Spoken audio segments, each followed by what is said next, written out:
Good evening, ladies and gentlemen. I'd like to welcome you to the Overview and Scrutiny Committee for Resources for this evening. My name is Councillor Andrew Lawton and I'm the Vice Chairman of this rescheduled committee. And in the absence of the Chairman this evening, I will be chairing this meeting. This meeting is held in the Council Chamber at the Berries in Godalming and is being webcast live. I would advise that the agenda was published on the 27th of January 2025. I'd like to first of all ask if there's any apologies for absence.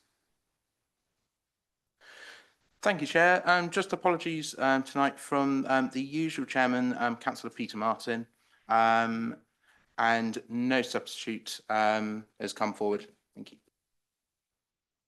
Thank you, Chris. The next section is the election of a Vice Chair in Peter Martin's absence. And I would like to seek nominations for a Vice Chairman for this meeting only from the floor. Would anyone like to offer? Thank you. Councillor Austin. Happy would to second it be seconded? Thank you. Would Councillor Austin would like to come and join me? Yeah, thank you.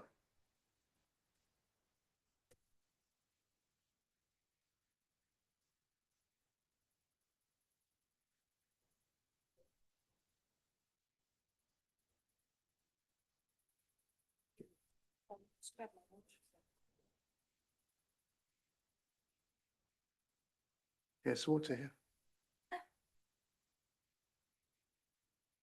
I'd like to ask if to confirm the minutes of the meeting held on the 5th of November and published on the Council's website. Are there any comments on or the committee able to agree the minutes, please? Agreed. Thank you. The minutes are agreed. Oh, sorry, the wrong name in there.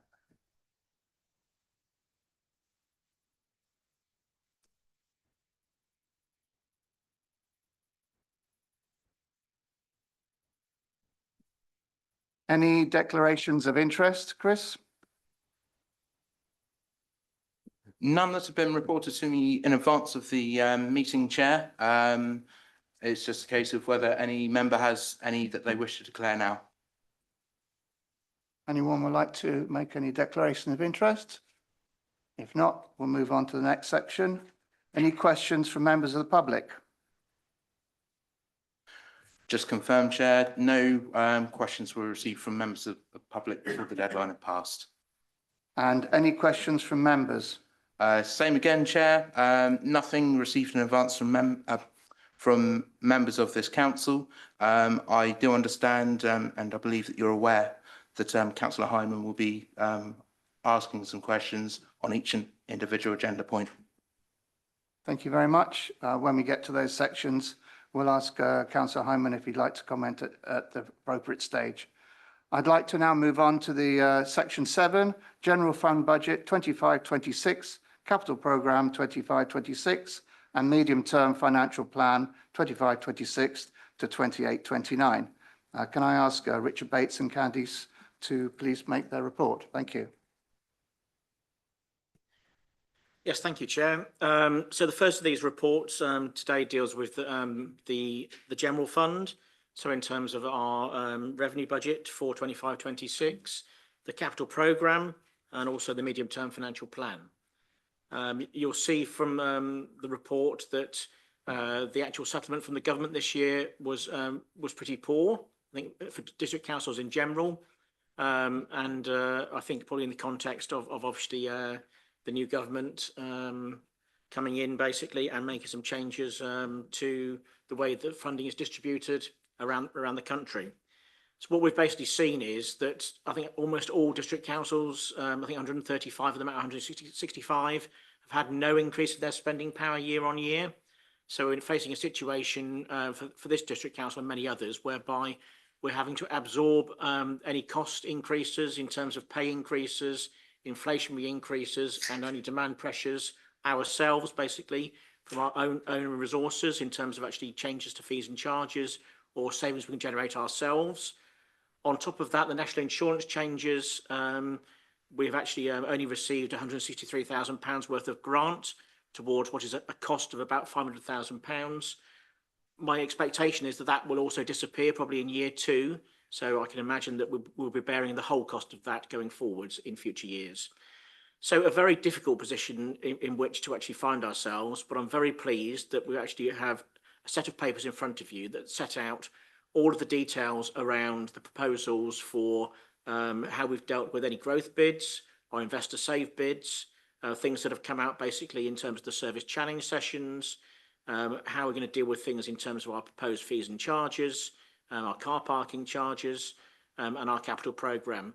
And I'm delighted to be able to say to you that if you look at the medium-term financial plan that's actually presented for you in summary in Annex 1, you actually have presented to you a draft budget which is actually balanced for the next 2 financial years.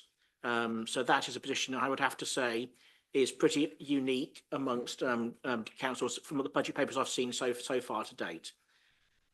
So I think we've got a good set of proposals, and obviously we're here basically to run through those with you tonight and answer any questions in terms of the scrutiny process tonight. And those comments will obviously be fed back to the executive, which will consider them next week before the report goes on to full council. Thank you, Chair. Okay, Candice and Richard are here to answer any questions. So I'd like to open this up to the committee. And after that, I know Cherry Hyman would like to ask a question, but let's start with any questions from the committee. Thank you. Councillor Nicholson. Thank you. No, I haven't got any questions, but I do have a few comments, so I'll make them now.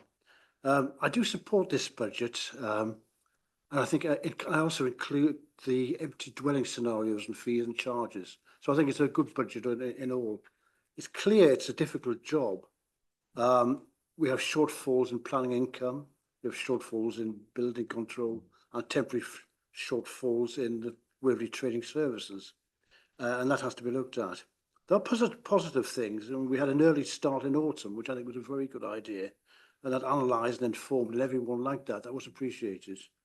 And the budget final decision has been delayed, albeit by accident, but that's maybe a good thing, because it'll be at the end of February. And if that was to continue, it takes some of the pressure, the intense pressure from having to work in December and January, and spread the work out a little bit. So there's also clear evidence of detailed examination sessions by the assistant directors. Again, that was excellent. And other points are difficulties in no additional funding for the pay award and only partial support for NI costs. So to move to car parks finally, with car parks you either have 10 pence an hour or 20 pence or nothing, and you can't have anything in between. And so I think we went for 10 pence, which is perfectly reasonable. Looking at the actual details of the car park, there's no Sunday charge. I think that will go down well. The evening charge was kept at the sort of the hotspots car parking, where price is not really a very sensitive issue, as in Farnham, Godalming and Haslemere. And I think we have a better system of charging, a more continuous system, instead of having a supplement which was imposed in the evening, which was slightly confusing to people. So I think that's been an improvement. So that's my views. Thank you. Thank you, Councillor Nicholson. Anybody else would like to? Councillor Higgins. Thank you, Chair. I think it's an impressive budget, considering, as you just explained, the lack of spending funding that we received this year, plus the national insurance of over £500,000 with only 163,000 being covered. So your backs were against the wall, but then you look at the budget, it's balanced. We've increased spending there. I can see with a thriving communities budget, you know, things that will actually benefit the community. I think that's great. I think I just want to sort of look at maybe the bids, the other bids really, and see, get a bit of clarity in terms of what we're spending money on. I think the thing that jumped out at me was a business support team, sort of additional roles to support leaders of both councils, the corporate leadership board. I was just seeking clarity on that in terms of what's involved in that and why do we need it.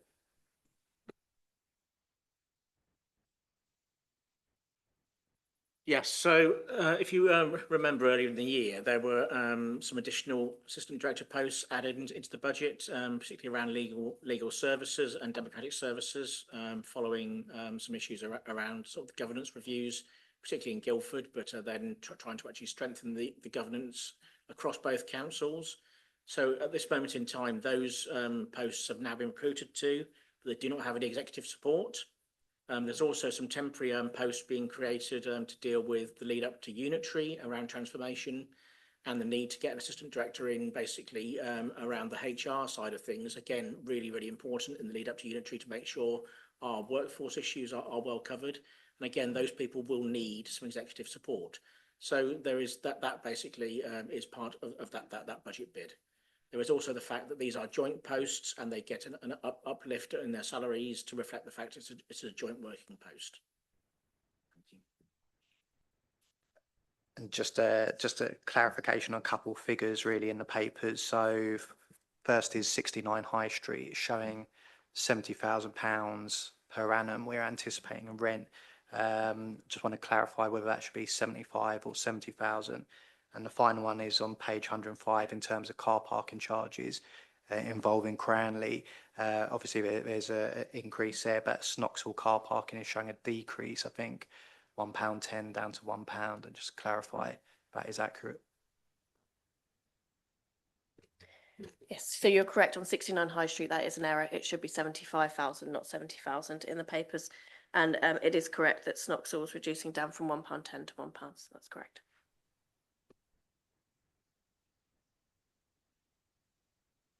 Councillor Austin. Thanks.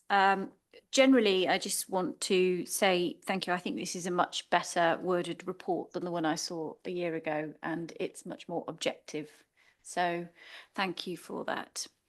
I also, it's very disappointing, obviously, the results in terms of what you've been allocated from central government, especially having waited so long for a change of government. For this is obviously very disappointing for many.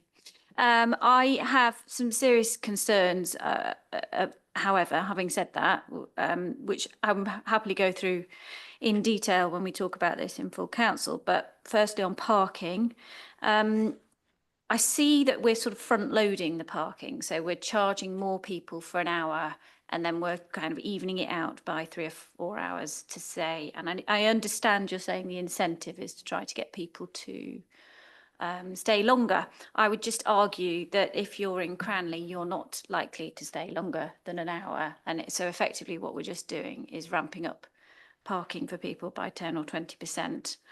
I also just wanted to ask questions really about why, and I know you're waiting to come back to me, Candy, so thank you. I want to know how many people actually take up these annual passes, what proportion of income that is, because their annual numbers have gone up quite a lot. So you'll come back to me on that. The other thing was just that you've got in some cases here, again, I'll use Cranley as an example, you've got car parking, which is, they're within a few hundred metres of each other, but they seem to be charging quite different amounts. And the logic of that just eludes me, actually. So they're just some comments from me on parking. We had a little pre-meeting this morning and we talked through about Waverley training services, and it seems to me that that is now running at a substantial cost to the council, and I think we need to just talk about that and look at that further, definitely, and I would encourage us to do that actually as a group now.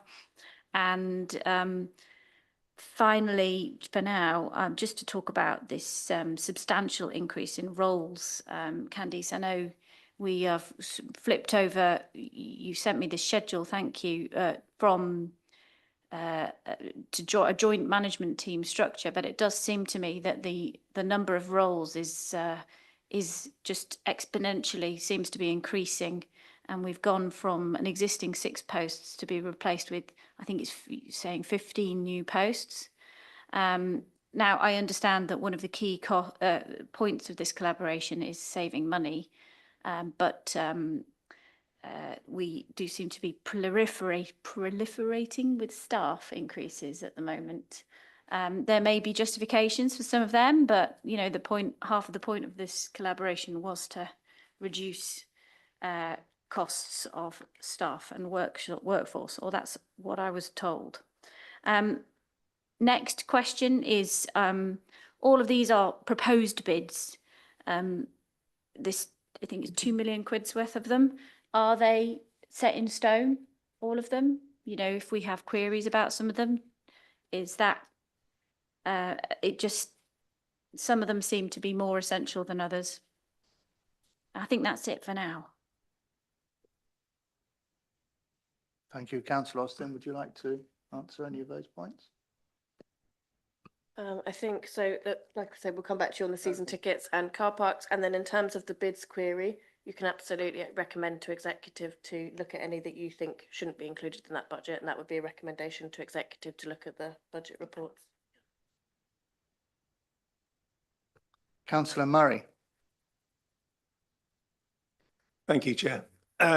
First of all, congratulations to Richard and Candice and the rest of the finance team. I think it's a really well thought out, and again, I compliment on the report. Very easy to read, very detailed, and also spread out so you can understand different elements of it. So congratulations, well done to all of you in the finance team.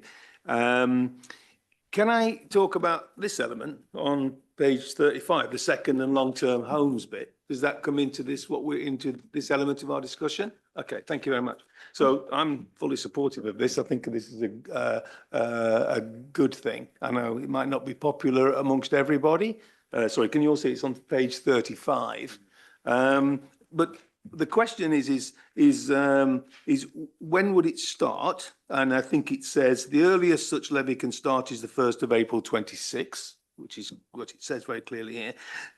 After the first determination, we can continue it. So would we have to make a decision by April 2025 to say, yes, we're going to go ahead and do it? So will there be a proposal coming to, who makes that decision? Is it executive decision? Is it a full council decision to go ahead and do this? And when would we need to have it in place if we want to start it in 2026? Yes, thank you, Chair. Yes, so it'll be a recommendation to full council that you basically make these changes to the scheme, and you effectively have to give that year's notice to be able to do it for the 1st of April 2026. It'll be full council, part of the council tax resolutions, basically for this year's budget. And will we get it in time before that 1st of April? Because it's not something we do currently, right? That's what my impression is, that it's not something we do currently. No, and we want to do it because this is the first time we're going to do it. Is that correct, Richard? Correct. This is some changes that were made to legislation, I think 18 months ago, that allow councils now to actually charge this extra premium. So this is your opportunity now to do this for April 26 if you wish to. So I'll look forward to seeing it in the next couple of meetings, council meetings, I imagine, right? You'll see that at February budget meeting. Yes. Yeah. Brilliant. Okay, perfect. Thanks ever so much. Do you mind if I carry on, or do you want to let someone else? Okay. There's a couple of small things as well. 69 High Street, 75k a year seems very cheap for such a big building. Is that, sorry, yeah, is that, have you compared it to Boots and the other ones in the High Street? I mean, it's in Farnham, it wouldn't get you much in central Farnham, and maybe Godalming is a lot cheaper than Farnham, so I don't know, but it does seem 75,000, and that was one of my first concerns when I first ever came to council and 69 High Street was discussed, was would we be would we give in the tenant such a massive advantage that it would make other operators in the town unable to compete in the same market. So I think that would send an alarm bell to me at that rate. Councillor Davison, followed by, I think, Councillor Follows would like to make a comment. And then Councillor MacLeod. Thank you, Councillor Davidson. Thank you, Mr. Chairman. Just to comment, in terms of state aid provisions, there isn't actually a lot of restrictions on us. And if you look at Godalming High Street in particular, there is a really very serious variation in rents. So, for example, you look at the Zadie Caudle Trust that owns most of Church Street, and many of the shops in Godalming stay independent because that trust charges peppercorn rents. So there's already all manner of distortions to the market in terms of just in terms of how that works in Godalming. I think any other thing I'd mention, I'm sure Candice can do the rest of this, is that, of course, what isn't included in that 75,000 is the large component of housing that is also on the site. So keep in mind, for the price that we acquired the site, we're also building quite a lot of housing units at the back. And that's predominantly, hopefully, going to sit in the housing revenue account, although that is obviously subject to the final determination of how we manage those properties. Thank you, Mr. Chairman. Councillor Davison, followed by Councillor MacLeod. Thank you. Thank you, Chair. If I may, a question, then I've got some follow-on comments. The question first. I couldn't quite work out what is the expected carry forward or deficit for 74, 75. Is it there in the papers? Sorry, are you saying 2024, 25 rather than 74, Yes. 75? Oh, okay. Well, no, when I'm... Wasn't quite alive yet. That is not detailed actually in the reports. I can tell you at the moment, the latest quarterly monitoring that you should get in the next few months would be about 900,000 of surplus we're forecasting in the general fund. And that would then be reflected through into the 25, 26. So it is reflected, yes, in your reserve working paper Annex 6, we've reflected what we thought would be the surplus at that point. So it is considered Thank a you. surplus. Then more sort of on comment side, if I may, Chair. As with Councillor Austin, I think the report is so much better than what we've seen before, and it seems to also reflect a more detailed bottom-up approach towards defining our budget. And in fact, it's something which came through and commented on in the audit committee last week. And I think my recollection, George, do correct me if I've misremembered, but our auditors seem to be quite pleased about the way which we've tackled the process, and in particular also the way which we continue to monitor our expenditure. And I think that's will be a huge improvement on what we have had in the past. And I also would like to repeat what I said at the audit committee. I am pleasantly surprised that for the first time in my 8 years on the council, to be able to see that we are positive for more than 1 year. And congratulations on the process and also on the work and the diligence of both the executive and its leadership together with the finance team. Congratulations. Councillor MacLeod, followed by Councillor Austin. Thank you, Chair. And Councillor Murray. I think it's a great deal of credit to the officers and to the current administration that we're able to present this balanced budget for the next 2 years, which is actually as long as this council is likely to exist, in fact. But also, to be fair to the previous administrations as well, because Waverley seemed to have always been run financially responsibly, even under previous administration. But one thing I would like to comment on is one of the big problems that we have in Waverley is development and things sitting there that should have been developed are not going very well. We've got Dunsfold, we've got things like the Woolmead scheme in Farnham, and Brightwells, in fact, where the council would have been expecting a lot more income from these schemes, both in terms of council tax and in terms of Brightwell's a share in the revenue. And that must have had a considerable impact on the council's finances. I'd just like to hear your comment, and all the unbuilt houses as well that we have. There's something like 3,000, I understand.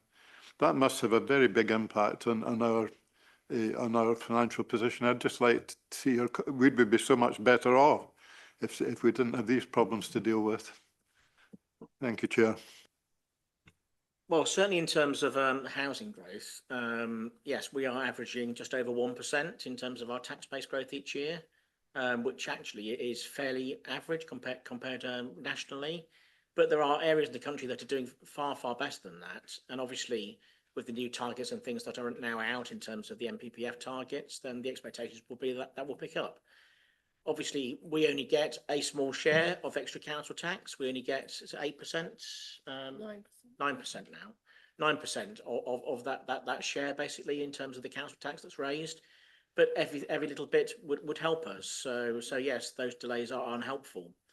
You will see from the papers, obviously, we have a reduction in our planning fees. So our ability to take some of these schemes forward is severely hampered by some of the appeals and things that we see going on. So yes, that these things, if they were going through more smoothly, would actually be helpful to our finances. Councillor Murray, followed by Councillor Austin. Yeah, thank you, Chair. I do have a couple more questions, if you don't mind. So on page 54, in the grid at the bottom, it talks about the local plan and adding an extra 425,000 over the next 4 to 5 years. Is that on top of the 350 and on top of the 150? So we're budgeting over the next 3 to 4 years over £1 million in spending on developing the local plan.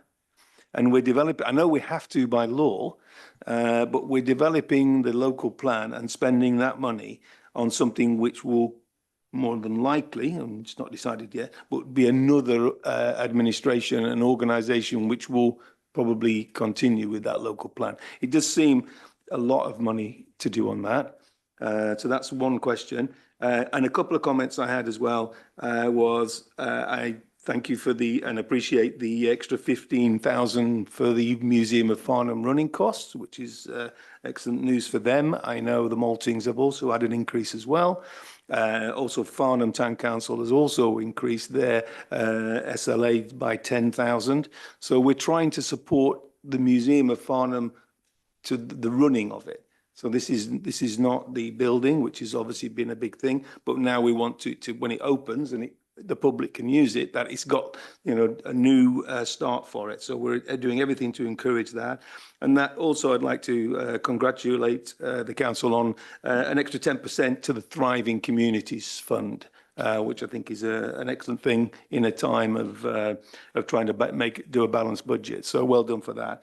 I do have one thing more about car parking, but I'll let Jane go and then we'll come back to it if I could, Mr. Chairman. Councillor Austin. Thank you. Yes, I'm on my next round of comments now. Just on 69 High Street, I've been speaking with the various teams on that one. That is 9 months behind schedule now. So from what was proposed to us August last year. And so handover to the tenant is not expected until February next year minimum. And that's in a shell and core. So that will be anticipated another 6 to 9 months before it'll be up and trading. So that's not good news for Godalming High Street generally. I am awaiting, which I have already queried with Richard Bates and Candice, the schedule of all the costs, where all these costs are, and that is to come, I'm told, because that's not in here. I was looking for it. Generally, I would say we're all seeing this unitary structure now looming ahead of us. And so I want to have reassurance, really, that all of the costs that we're committing to are future-proofed. And so some of these contracts, I'm told, are on purpose 2-year contracts, but I want an understanding of what will be the untidy stuff that we'll be having to sort out. Because Waverley will not be existing in a couple of years' time. So that really is a question I'd like to leave with you guys, please, to come back to me on. Thank you very much. I think I have more, but you go and then I'll come back later. Councillor Barker Lomax, followed by Councillor Follows. Thank you. Can I just check, in a context where we're trying to encourage use of the high street, what's the rationale behind the 12% increase in car parking for short visits, so the 1 hour visits? I would probably say, would Councillor Fairclough, I think, was involved in the executive working group. I wonder he would probably be better placed to answer on that strategy. If you don't mind, sorry, throw you in there, Councillor Fairclough. Councillor Fairclough. Unexpected, but my pleasure. The strategy in itself, our strategy has been, as I think was recognised by Councillor Nicholson, although that was earlier. What we have done is we have looked to reduce the cost of parking for 3 hours, because we believe that is an actual physical decrease, because we believe that 1 hour is not sufficient for people to explore our towns, do other things, have a relaxed cup of coffee, have a meal, have whatever. So we felt that by reducing the longer stay, the 3 hour stay, and freezing the 4 hour stay, that would have a beneficial benefits to our business. The other things that we're doing elsewhere in improving our car parks, that too will help businesses as well. So that is our rationale for increasing the cost for 1 hour, but decreasing for 3 and freezing for 4.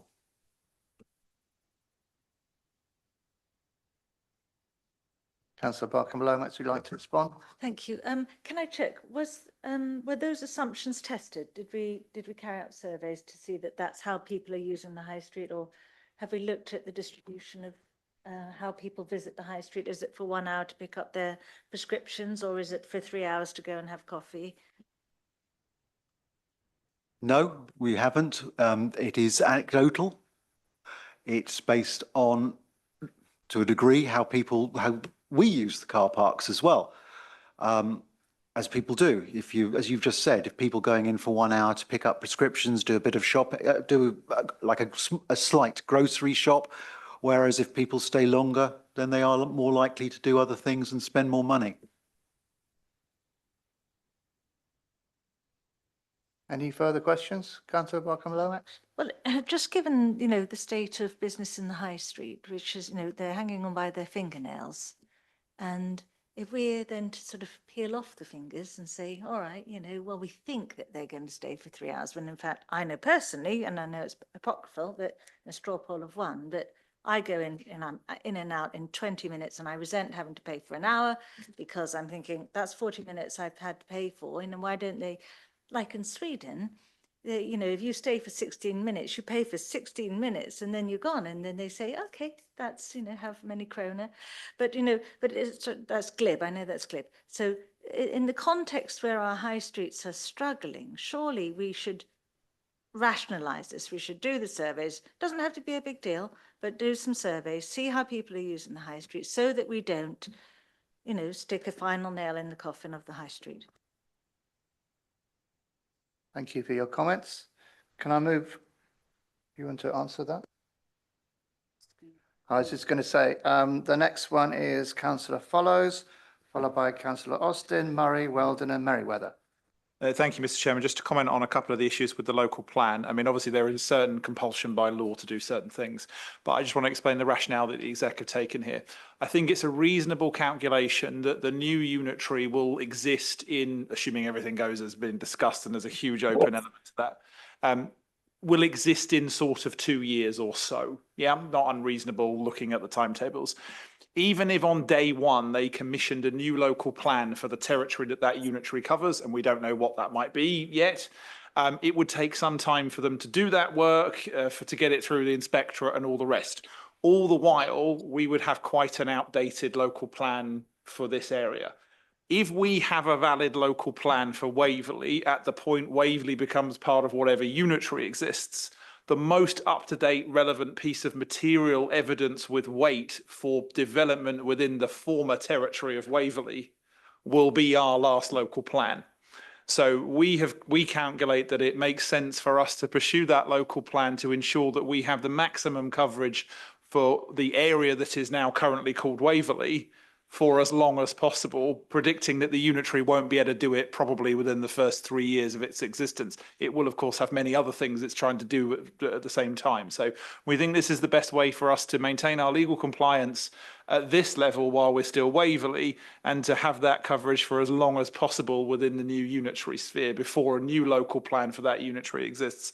And just to comment more generally on the unitary process, considering that it includes and not limited to harmonisation of council tax, which is quite various across the different boroughs and districts. It includes disaggregation of all the county council services, including things like children's services and adult social care. I would add that, for example, demand versus income is not evenly spaced across the geography of Surrey, as we currently call it to. Every moment that the leaders spend together talking about this, we're seeing other issues, which is why, and apologies for making this a little political, which is why people like me were not choosing to rush into this, because it is a complicated issue. So, Councillor Austin, we'll prepare as best we can for the unknown, but some of us didn't want to rush for that very reason. Surrey County Council have allocated in their budget a fairly random £5 million that they definitely don't have to LGR in their budget this morning. It feels like it was all day. It was. We are obviously planning for some limited elements of this ourselves in collaboration with the other district and boroughs. We're going to try and spread the load out, basically, because there are lots of things that we need to deal with. So we're doing the best we can in a huge situation of unknowns here.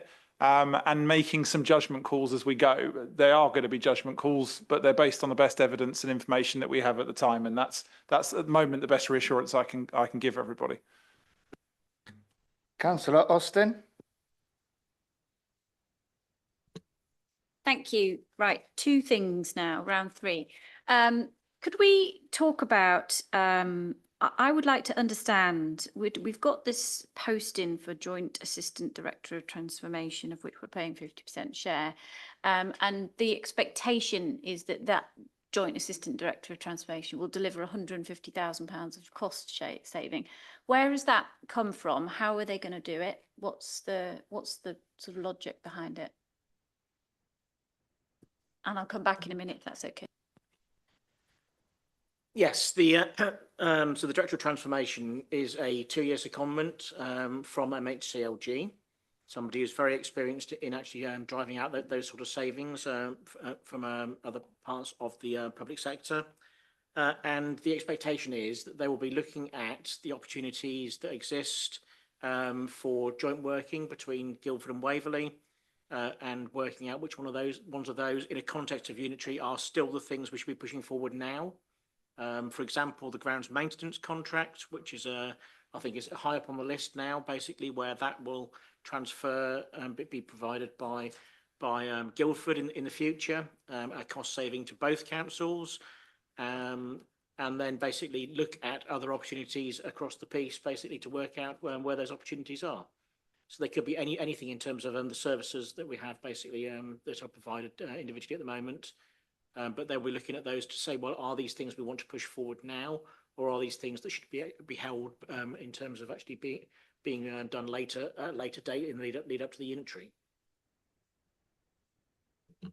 Thank you. So it's actually quite a disparate number then. It's kind of like a target. It's not based on any specific hoped for cost saving. It's not a specific cost saving, but I think if you look at the local partnerships report, it basically said that there is a huge opportunity there basically to go much further with the collaboration and to drive out those savings, which we haven't done to date. So I think it's really sort of picking up on that as an opportunity, really, as other councils have done, to bring those savings forwards. Okay, thank you. I shall ponder on that further. I had some more questions. Is it okay? Can I keep going? We'll keep going and then we'll give you other people a chance. Yeah. As well. So, one more.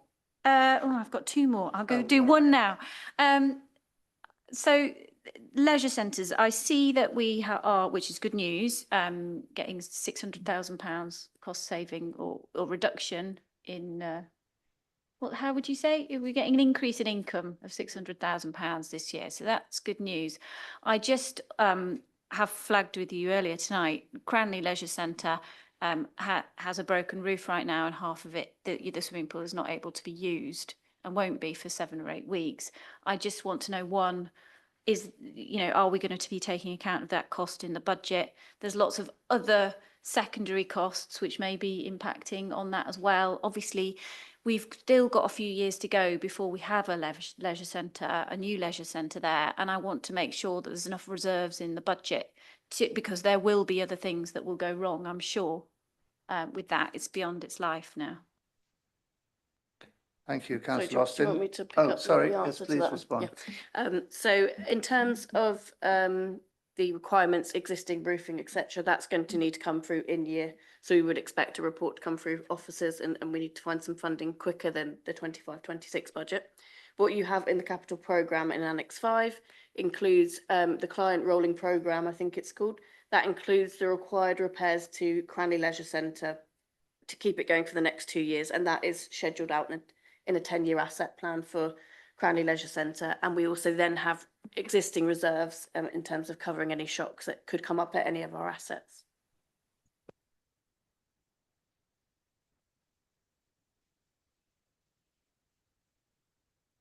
I'm going to ask councillor Murray, Weldon, Merriweather, and I know that councillor Hyman is, I think, waiting to ask a question as well. So, councillor Murray. Thank you, Chair. That's fine. So this is about the car parking evening charges, which we discussed. Now, when it was implemented last year, it was implemented as a pilot.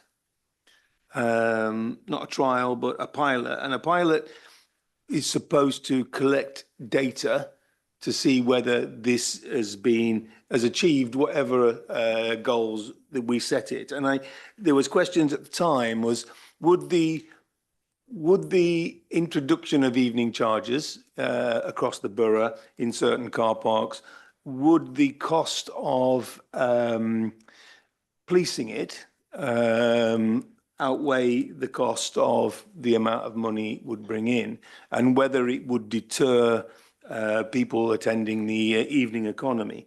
So as that data, do you have that data? And if you have, does it meet all those goals?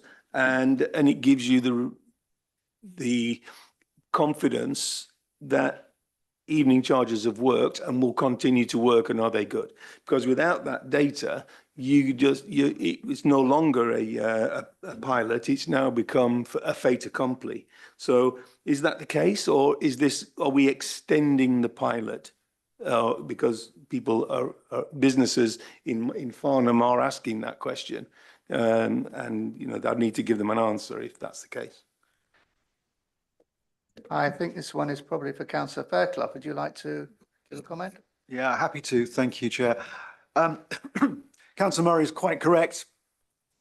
When we considered the introduction of evening charges as a pilot scheme, we had a number of criteria that we needed it to achieve. The first, which may sound stupid, is we wanted to be certain actually that it would generate revenue, that people would buy these tickets, that they wouldn't just think, oh, I don't have to because no one's ever going to ticket me. And leading on from that was criterias 2 and 3, which was, as Councillor Murray has suggested, was enforcement practical, possible? And if it was, would it be cost effective? And the answer to those latter two questions lies in the decision that this council made to take the existing contract away from NSL and effectively bring it in-house, albeit using the Guildford Borough Council team with some of the NSL staff two-peed over. And that has given us a great deal more flexibility. And that flexibility has allowed us to do evening enforcement. That evening enforcement is going ahead. It's actually allowed us to be far more flexible generally in shift patterns. And I know that certain members, particularly those I've spoken to on the car parking executive working group, have recognised that our enforcement officers are more visible. They are out and about a great deal more, or they're being seen to be out and about. They were, for example, out on New Year's Day. Now, I will remind members that the role of parking enforcement is obviously to issue parking parking tickets if people haven't bought a ticket. However, that's not the sole reason why they're there. Our parking enforcement officers really are there as a means to encourage people using our car parks to do what they should be doing and buying tickets. So in answer to Councillor Murray's question, yes, it is being forced. It's being enforced successfully in both contexts, both in terms of issuing penalty charge notices where appropriate and encouraging residents to buy tickets because they can see the officers. As to the effect it has had on businesses, that is far more difficult. In fact, to be honest with you, it's impossible to know on the basis of the knowledge we have. So, for example, we don't know two things. We don't know what the year-on-year uptake of parking tickets was, because of course this is the first year we've ever done it, so we don't know how many more people are buying evening tickets. And the second thing, of course, is we don't know what people are doing in terms of parking in those car parks where charges are not made. So, for example, Crown Court, for example, Wagons Yard. What we do know from anecdotal evidence from talking to businesses is that car park charges are not their biggest concern by any manner of means. Particularly those, as Councillor Murray has indicated, in the nighttime economy, where things like the decision to take away the business rate relief, things like increasing minimum wage, those sort of major influences on their revenue, on their cost bases, are far more important to them than car park charges. Thank you. I think Councillor Murray would like to come back. If I can just try to ask you all to try and keep your answers short and sweet, otherwise we're going to be here very late. Thank you, Councillor Fairclough. Appreciate that. So I agree that actually you can judge it by looking at the footfall figures, which the Farnham bid look at, and also the Waverley economic team. Catherine Knight produces figures of footfall year on year, whether they use the car park or whether car parking has put them off and the footfall will be down. But actually, in Farnham's case, it's up by 4% year on year. So that doesn't seem the issue. But all I would ask is, the question is, are we saying that we need another year's pilot, or are we saying this is now going to be it? Do we need to get more data and this is going to be another year's pilot, or is it that's how, or what it's going to be? And either way, I just need to tell the businesses and people in Farnham. Is there a quick answer to that? A very quick answer. In order to get the data to answer the questions, we will be doing another year pilot, absolutely, or an extension by a year. Thank you. Sorry, just in those car parks, just in the 8 car parks where evening charges currently take place. Thank you. I'm going to move on to Councillor Weldon, Councillor Merriweather, and then Councillor Hyman and Councillor Austin. Thank you. Not so much questions, but just a couple of responses to earlier questions. The first one referred to the local plan issues, and I was going to give some feedback from the perspective of the local plan working group that I'm on. I don't need to do that because the leader has already done it very effectively. So I repeat exactly his observations. The second one concerns car parking now, and I'm thinking specifically of Hesmer, which I know Councillor Barker Lomax is also interested in. She's arguing that we should have a reduction or even a elimination of car parking fees for short-term parking, 1 hour parking. I can tell you that one of our town councillors in Hesmer is in fact a local business owner. He runs a very successful, very popular coffee shop in the town. And his view is very, very clearly that we obviously would like to see reduced parking charges, that is precisely for periods beyond 1 hour. So he would be completely supportive of the current proposals. The reason for that is that it's not enough for people to have an hour to do their grocery shopping and also additional shopping, or to linger for a cup of coffee or a snack of some sort. That is what the hospitality business would like, and indeed his perspective is that view is shared by other local retailers. That was a very, very clear view expressed inside the Haslemere Town Council some time ago. I think Haslemere businesses would welcome this proposal. Thank you. Is this a point of order in response to that comment? So I wasn't proposing no fees or a reduction. I was just questioning the rationale behind it. It does seem to me that we could get the data from the subcontractors like Ringo or Pay by Phone. They should have all of the data on how people are using parking currently. We don't even need a survey. Thank you. I'm going to move on to Councillor Merriweather. Thank you for letting me speak, Chair. Not all our customers in the car parks pay by Ringo. Some still try to pay. Part of the problem is, of course, the connectivity there means that they sometimes can't pay. And one of the things that we intend to use the additional revenue for is to invest in new machines so that people can pay either by card or through Ringo once the connectivity is improved. I'm not going to repeat Councillor Fairclough. He listed most of the pressures that our high street businesses are facing. They really, really are struggling. And there's a whole list of things, I think, that are more significant than the pricing of the car parks. Councillor Fairclough listed quite a few of them. But there's no escaping the fact that the problem with Waverley's car parks, particularly in the town centre, is that there is the limited number of spaces. And these car parks get congested, and residents can't find a place to park for love or money when the car parks are full. And we have to accept that fact. There is very little that we can do about it. And as for the pilot will be continuing, but of course part of the point of the pilot is to learn from it.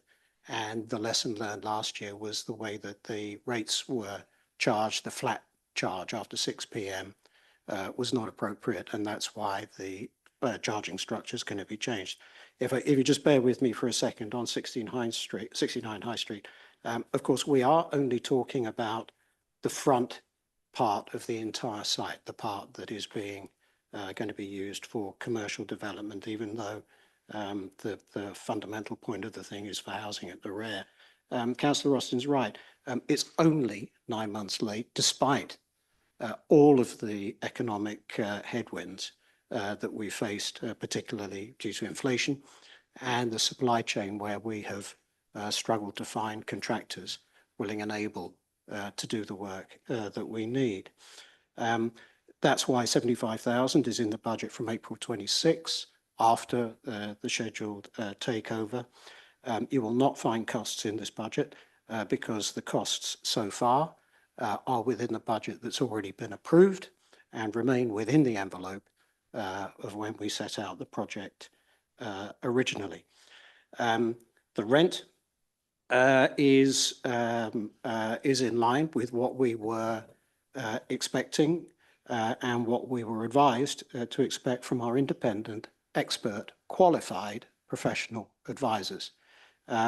It does reflect our risk appetite. It's quite possible that we could get a higher rent for a higher risk, but we are not a high risk investment property speculator.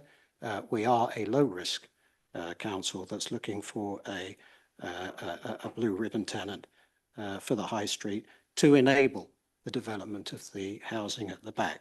But even then, even at the rent that's being forecast, the commercial part of the development will pay for itself. Well, I'm going to leave it there. Thank you very much for bearing with me. Thank you. Thank you, Councillor Merriweather. Is Councillor Hyman on Zoom? I am. Yes, thank you. Can you hear me? Yes, we can. Yes, we can. Okay, thanks. Well, yes, and thank you very much to Richard and Candice for the hard work, obviously, that's gone into this. Councillor Austin's covered the apparent staffing proliferation, and I look forward to hearing some more about that over the coming briefings that we've got before the budget meeting, rather than address it further tonight. Councillor Murray's also covered quite a bit of the car parking issues that I wanted to address. But in respect of car parking, I've got, one main question, but some little parts to that question. The pilot, I understand you've said then that we are in effect extending the pilot that was brought in last year. Obviously, there's a slight change in as much as the Brightwells car park has been opened up, and I think is still free of charge.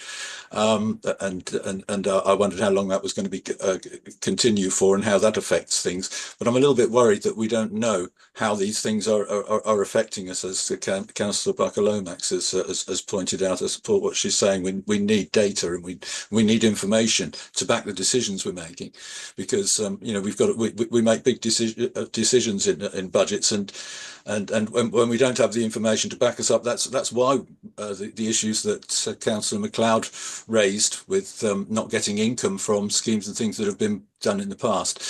Bad decisions and poorly informed decisions cost us a lot more money than just messing around with a few pence on our car parking issues, and millions wasted left, right, and centre, whether it's at 69 High Street or Brightwells or whatever, are things which we've really got to stop doing that. Obviously, we may not be around to put things right and correct that. But going back to the car parking issues, is this an extension of a pilot? Is there any going back on this, or is this a fait accompli straight? What are we intending? Have we benchmarked the charges that we make against local market and competition? Because I remember up till about 5-6 years ago, we used to have Farnham used to be compared to and benchmarked against Aldershot and Alton, which are relatively cheap, and the rest of the borough was benchmarked against its local competition, which was Guildford, Horsham, whatever. And so Farnham had lower parking charges to reflect the fact that we had to compete with lower parking charges in the towns around. And that has gone, and Farnham's been hit heavier than other areas, as far as I can tell, and correct me if I'm wrong, over the past, I suppose, 8-10 years, whatever. There have been rises in Farnham greater than elsewhere, and I see Cranley now is cheaper, in fact. In some respects. So, are we still doing that benchmarking? And if not, can we please do so? Why is Riverside car park at Farnham the same sort of money as the other car parks? Surely that was meant to be. It was the intention all along through the scheme that was going to be a park and stride, a cheap car park to park in, to encourage people to park on the edge of town and walk in. Why are we charging large amounts of money? I know it's underwater part of the time, but we very rarely see many cars in there, and it's not always because they expect their car to end up swimming. I seem to remember that last year, after we had a large hike in car parking charges, it was 20-25%. Obviously, large inflation element there that we were trying to catch up on as well, and needs must was very much the story.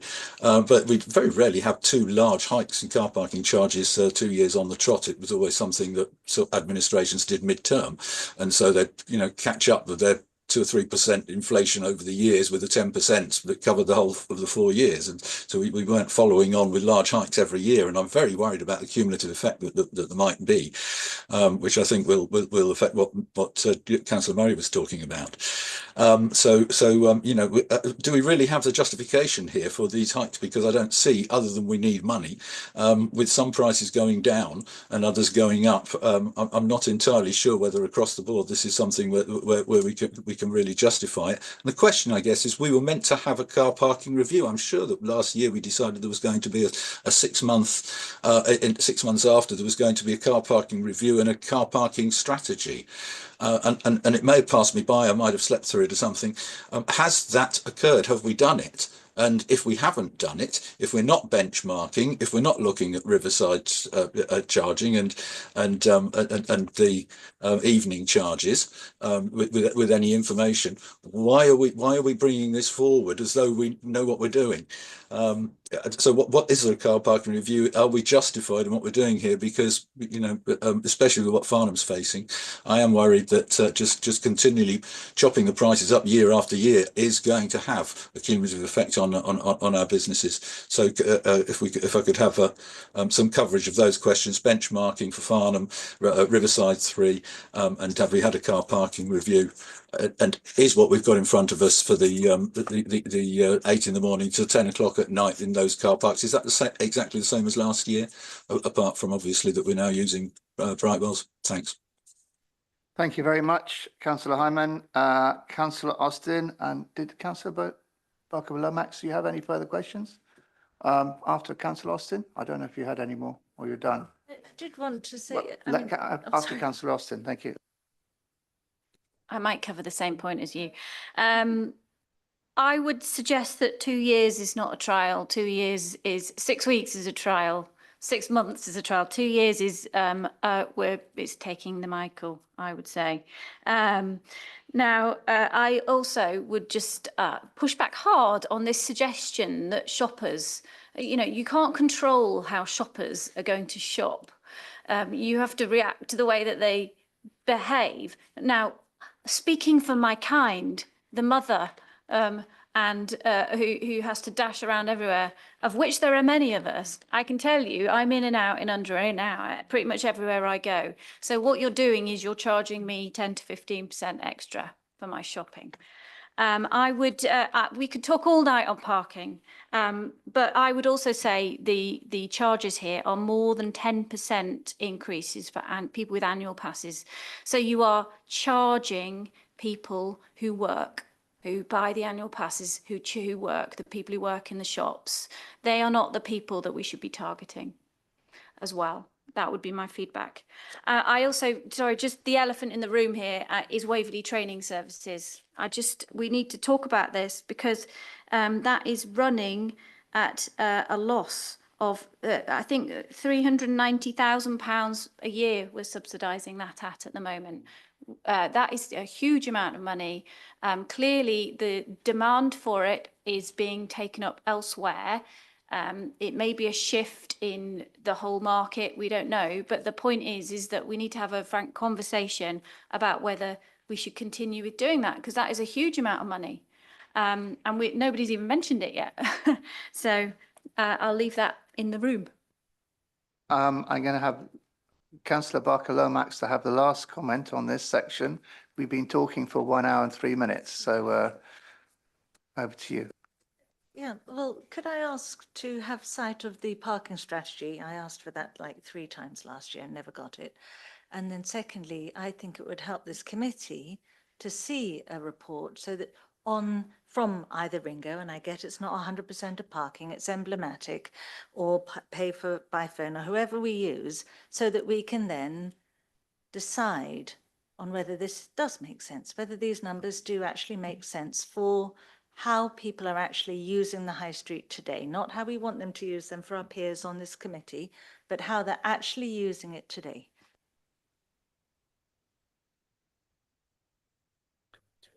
Councillor Fairclough, last minute, you've got 30 seconds. I will make one comment only to remind Councillor Barker-Lomax that she is a member of the Car Park Executive Working Group, and that if she did turn up to the meetings, she would hear all the debates, hear everything, hear the strategy, and she has absolute access to all the minutes that come out of that. Thank you.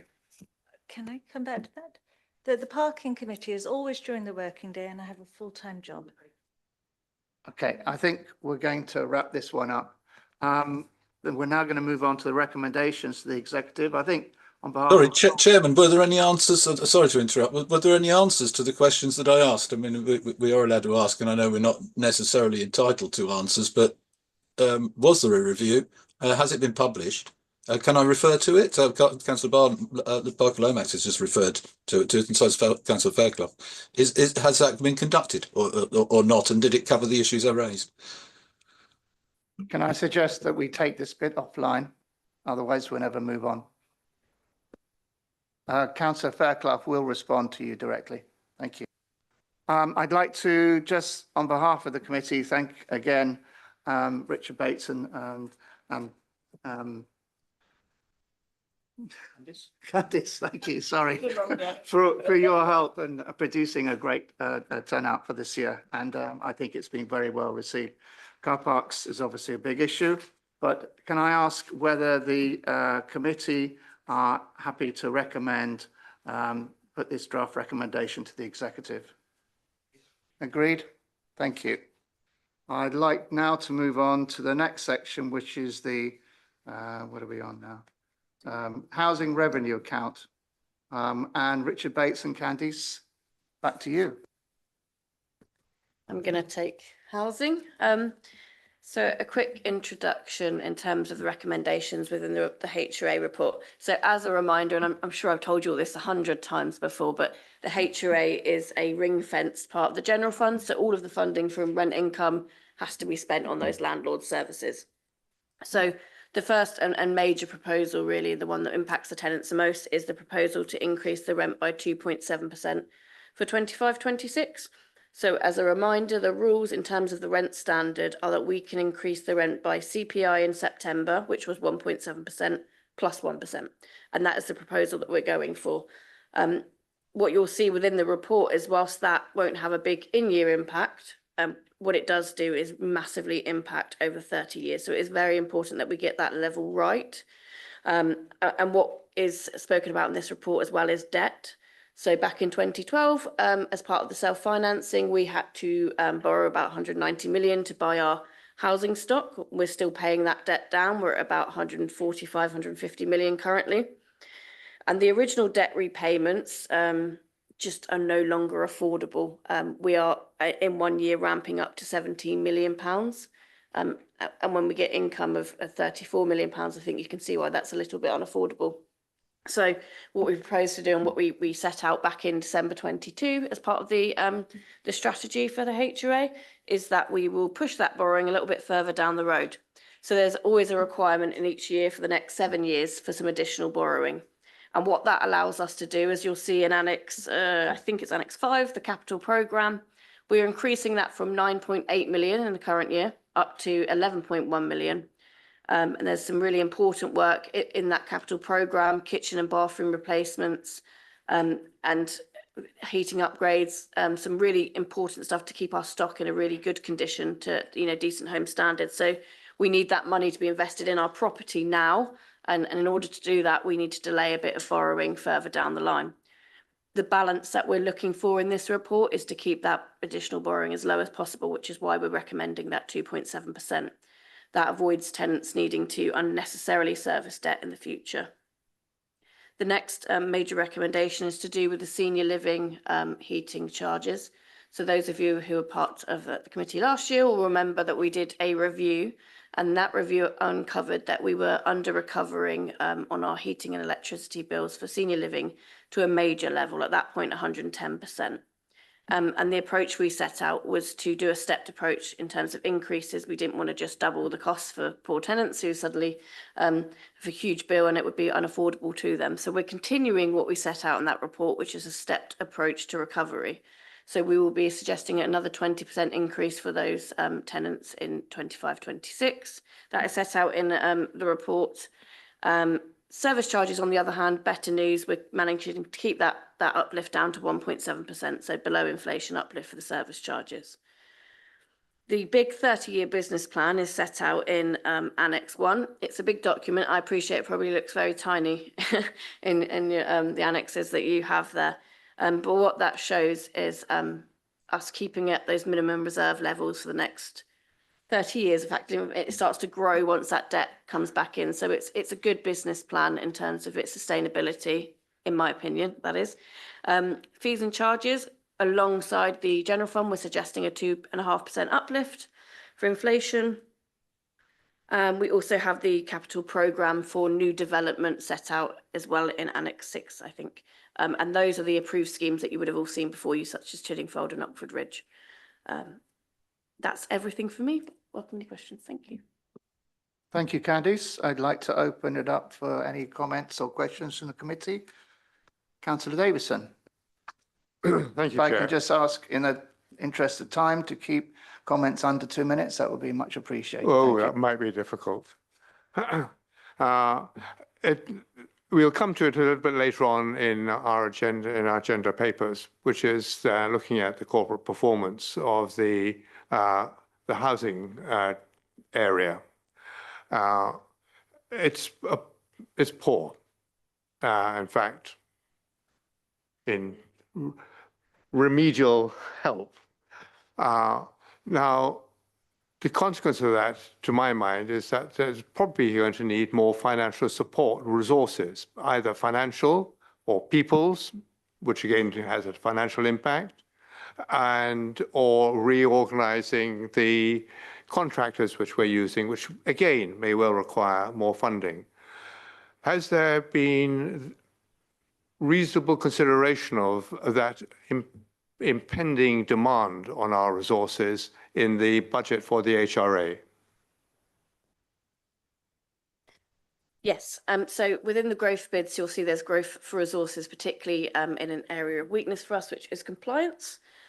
We've also taken account of, we've uplifted the capital programme, as you'll see, by another couple of million to make sure that we're catching up and keeping our homes to the standard that they need to be. In terms of any future contract negotiations, etc., with Ian Williams, obviously we're not at that point. A decision hasn't been made, and I think at the moment the decision is to carry on with Ian Williams, albeit with action taken on that contract management. But certainly any risks that we're aware of or any resource that we need in order to start meeting those targets, that is not just the compliance team. There are other resources that are in the growth bids as well around housing management as well. So the risks that we're aware of, absolutely, we've built some resources into the budget for that. I still feel concerned that we are not putting enough resource in its wiser sense in support of addressing the issues which we read about later on in the paper, which no doubt we'll come back to. Thank you, Chair. Thank you, Councillor Davison. I think, as you quite rightly pointed out, there's another 2 or 3 sections which are going to go into housing quite a lot more detail, so I'm sure we'll cover it there. Councillor Follows.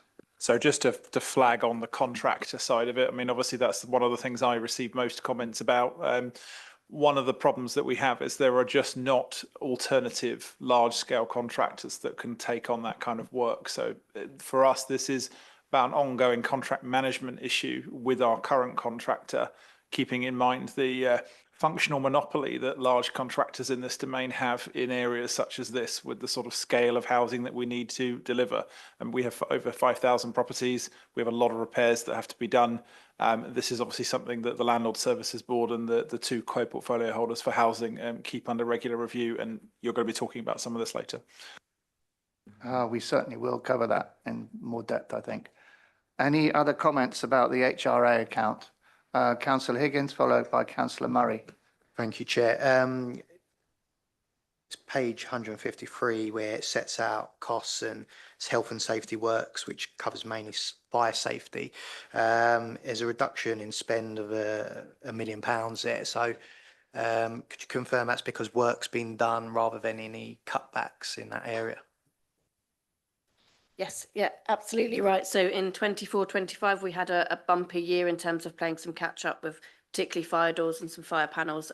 So it's not a reduction in budget, it's bringing it back down to the required level. Councillor Murray. Thank you, Chairman. Well done on keeping the rent increase below inflation at 2.7%. I know it went up really quite substantially last year. I think it went up to 7.5%, because we wanted to catch up because we froze it during COVID. I think that was the reason why. So it's quite a big jump, and it was quite a shock for the tenants, I believe, at the time, if I remember. But now it's come back down, as you said it would, and it would gradually increase. So that's really, really good. And also the service charges as well. There's one question which sprung out to me when I was reading the report, was on page 132. In the value for money metrics, it says gearing and 25% for us and 13% for Guildford. Now, I'm not too sure whether that's good or bad, because I usually think, I know it's gearing is to do with borrowing, right? So how much borrowing you've got against your assets. So I always think a higher gearing is a bad thing, that you've borrowed more against your assets. So is that something to worry about, or is it something normal, and is that well within the parameters? I'm really not 100% sure when I see it there. Yes, and it's good you spotted. This is brand new for a HRA report, and it's something we're trying to bring in terms of value for money metrics. At the time, the only benchmarking data we had was Guildford. So Okay. it's not a bad gearing ratio, 25% at all. I think if we, and this is probably what we need to do, is some further work and benchmarking to be provided for you. Guildford are absolutely in a position where they've got lower debt. They've been able to pay down their HRA debt. So when I say lower debt, I mean on the HRA, not the general fund. They've been able to pay down their debt a lot quicker and on the HRA, but 25% is, in my opinion, not a bad ratio at all. It's perfectly acceptable. It's a comfortable level. But I hope going forward to provide you more data so we can benchmark that more thoroughly. Any other questions for Candice from the HRA? Councillor MacLeod. Yes. Thanks, Chair. The one figure that very obviously stands out in the recommended increases is the 20% increase in the heating charge for people in senior living accommodation. As George said, all the other figures are very, very reasonable, but that stands out. And of course, the loss of the winter fuel payment has proved to be incredibly unpopular for the government. Are we expecting a backlash on this one as a council? So absolutely. I mean, we would never really want to be in a situation where you're having to increase something by 20%. But we also wouldn't want to be in a position where our rent payers are subsidising people's heating bills. So it is something to weigh up. What I would say is we continue with the hardship fund. There is still that hardship fund. We're still there for those that are in need, and they can always reach out to the housing officers, etc., in terms of support going forward. And Elisa if you've got any comment in terms of how this will impact tenants and if we've had any feedback. I'm not sure we have yet from senior living tenants. No, I haven't had any feedback from tenants. But as Candice said, we did say that last year there was a piece of work that recognised that we weren't charging tenants for the full cost of heating. So there was a big conversation at that point about how we would taper that over the coming years. If you look at the actual, it's 20%, but the actual figure is £37.40, which is in line with utility costs. So I think it's a watching brief for us. But as Candice said, we do have the HRA Hardship Fund, which is there to help people who are having problems paying their rent or heating their properties. With all the senior living schemes, we have dedicated housing officers who know their residents and work with the rents team for rent collections. So there's that added support for people in senior living schemes as well. Thank you. Councillor Austin. Thank you. I think that you've dealt with this in a pragmatic way overall. I also would just endorse the comments made about the 20% increase for heating charges. Funnily enough, just today I was dealing with someone in accommodation, senior living accommodation, who I've referred to Waverley. He hasn't had an answer yet because he's been sent a letter saying he's due the warm homes discount as well, which is £150 from government. He should all, but apparently because Waverley get their contract via it's like a commercial contract, then apparently he doesn't qualify. And I wonder, obviously, I mean, that's yet another blow to him. So and possibly many other people who would qualify. So I just want to flag that. And yes, that is going to be tough for people, but I accept that it does look, given the disparity between what you're paying out and what you're getting in, that you do need to do something quite drastic. That's just my only comment on that. Councillor Hyman. Thank you, Chairman. Yes, I'm also very concerned about the senior living arrangements that were put together because we missed the boat. I know there are reasons, and a lot of residents were undercharged, and I understand this. We're not going to be catching up for quite some time, and in fact, not at all. If unless costs go down, we've got to keep putting costs up just to so we're not the tenants who effectively owe from a couple of years ago up until now they're not going to be paying their full whack. But anybody who's new is just moving into the senior living accommodation, now or over the past 6 months or in the next few months, are going to be whacked subsidising the people who they're living with who didn't pay, and in fact also the underpayments are being subsidised by the rest of tenants as well. So that does really concern me as to whether or not it's fair. Now I know it's a balancing job across the HRA, but it does it brings up the other question here. I mean, 69 High Street land costs is an issue. It may still be pink paper stuff, so I don't want to go in. It won't go into any great detail. But if you look at page 124, paragraph 7.3, the rules here.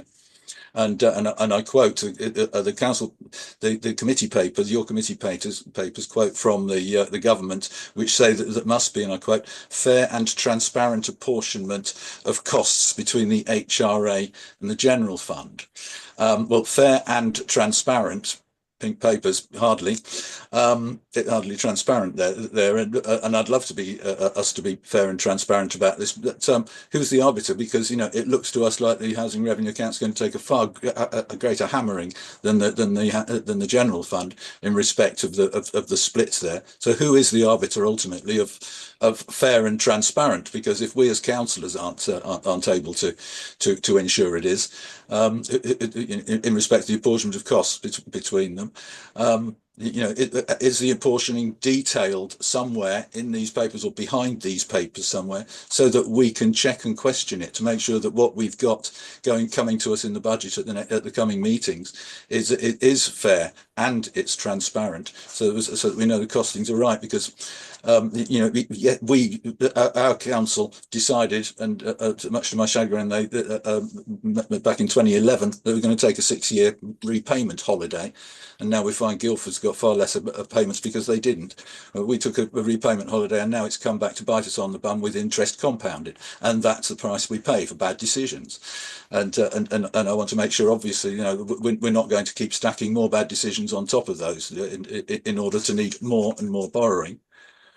But then you look at, we're going to pay, to possibly be taking on part of £2 billion worth of debt from Woking and others, and spreading that amongst our residents. And you think to yourself, well, if we gave £40,000 or £50,000 cash now to every one of our households in Waverley, we could stack up £2 billion worth of debt that way, and our tenants and all our residents will be able to afford the exorbitant charges they're going to get in the future from elsewhere. So perhaps if we've got a system that is encouraging bad behaviour and discourages prudence, and where some of us have tried to over the years be prudent, perhaps if the system's going to discourage it, we just go mad and do helicopter payments and say, sod it, we're all, excuse my French, what's the point in us trying? Because we're going to be taking on everybody else's debt. Perhaps the idea is now that we stack up as much as we can as fast as possible, so that everybody else has to start paying for it. Because if we do the right thing, it looks like we're going to get punished for it. I'm sure Councillor Merriweather could probably talk for 20 minutes on that one too. I'll leave it at that. Thanks. Thank you very much, Councillor Hyman. I know Councillor Merriweather would like to comment, and Candice would like to have a sub-comment as well. I just want to clarify, first of all, senior living charges are not retrospective. So we are absolutely not going back in years and charging people for, in the past not being able to recover. This is an aim to recover. Certainly not. We wouldn't, if somebody moved in tomorrow, they're not paying off somebody else's, from the deficit from the past. So we're still going to be under recovering. We're not adding on additional charges to claw back money from prior years. So that's absolutely not the case. In terms of the appropriation that you stated about, that's not being decided. So the HRA report has not come through to committee yet. At that point, there would need to be a decision on that appropriation. And at that stage, we would obviously, depending on the exemptions, etc., I don't know yet, but it's not been before members yet. We can't do an appropriation until a decision is made legally for that HRA scheme to go ahead. So that decision's not been made yet in a committee, and so legally we have not made that apportionment in the accounts. So just to clarify. Thank you, Candice. Councillor Merriweather. Thank you again, Chair, for allowing me to speak. I'd just like to remind everybody we have audited and signed, approved our 2024 accounts. We have a medium-term financial plan that balances the budget, not just for next year, but the year after. We have adequate, more than adequate reserves. So compared to other councils, despite all of the perfect storm of finances, we're in a pretty good shape. What I would say to anybody watching, particularly anyone, any lawyers, is that we are very conscious that we owe a duty of care to our successor council, our successor unitary, whoever they may be. I share a lot of Councillor Hyman's concerns about what the reorganisation will deliver, particularly if it's rushed and done in haste, which is the most dangerous aspect of what's going on at the moment. But we will not be throwing money around. We will not be doing anything irresponsible. We will be very conscious of the duty of care that we owe to our successors. Thank you, Councillor Merriweather. I'd like to wrap up this section. I don't think there's any further. Oh, Councillor MacLeod, you have the last word on this. Thank you, Chair. I'd just like to point out, George Murray pointed out to me that the table in 128 shows a 20% increase from 3120 to 3244, which is actually different from the figures in the recommendation. It should actually be £37.40.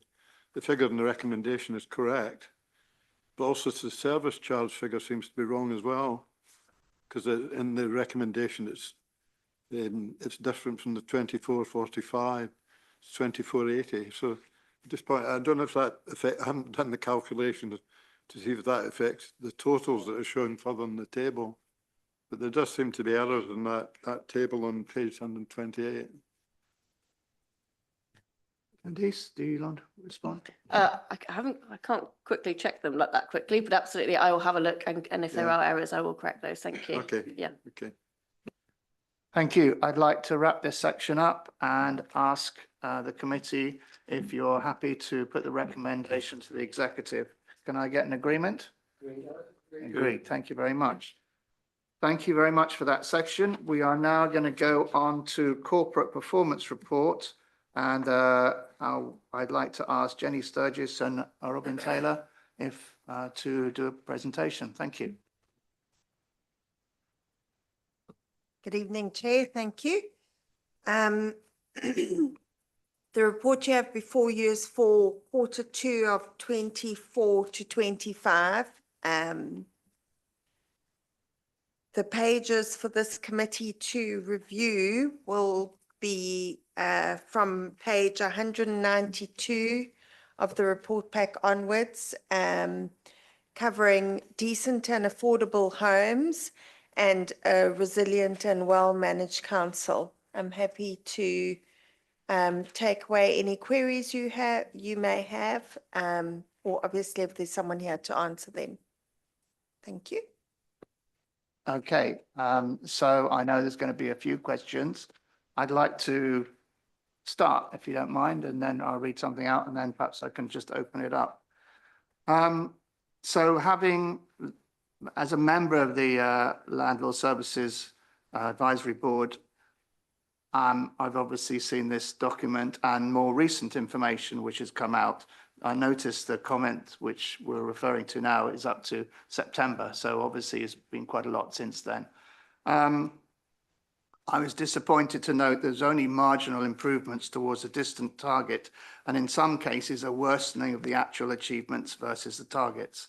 For example, some of the issues which really jumped out is that resulting from the voids of 53 days of voids versus a target of 23 days, this has resulted in a loss of, an average loss of rental income of about 47,000 over the last 3 months, which is about £560,000 a year.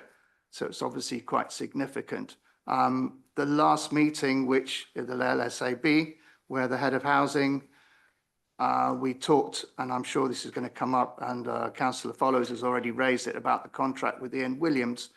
I noticed this is going to be ongoing until 2027, this contract.